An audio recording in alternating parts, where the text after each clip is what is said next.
Hey, my name is Jared Abbott, but I'm in the kitchen having fun. You can call me Chef J. I'm making lettuce cups today. When I think of lettuce cups, I think of a piece of lettuce, like a little taco, and a fresh filling inside. Today, my lettuce cups are going to feature feta, cranberry, walnuts, and quinoa. I'm about to show you how to make feta and cranberry lettuce cups. Cranberries in, get the feta. Now I want to do a quick coarse kind of chop through, break the walnuts up a little bit so they're in smaller pieces. Don't have to go too fine, just a quick run through with the knife.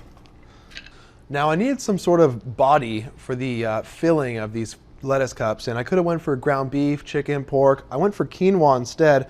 Now it still is a good protein option, but it keeps it a vegetarian meal and very tasty. Now you want to make sure to balance your flavors. The feta is very salty. The cranberries are kind of sweet, so I need a little bit of sour, which I'll use red wine vinegar. Not too much, maybe a tablespoon, and a tablespoon of crushed chili peppers as well.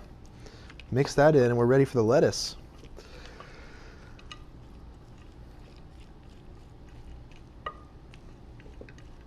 All right, so I chose this red baby butter leaf because it has this kind of rounded shape to it, almost like a cup. I'm going to use two pieces, kind of put them back to back, the stems facing towards each other. Just put that filling right inside. Maybe two good-sized spoonfuls. Then you can kind of wrap it up when you're eating it. I think it's taster time. Crunchy walnuts, sweet cranberries, and that cheese just comes together in the lettuce. This is super fast. It doesn't get any fresher than this. I'm Chef J. Eat up.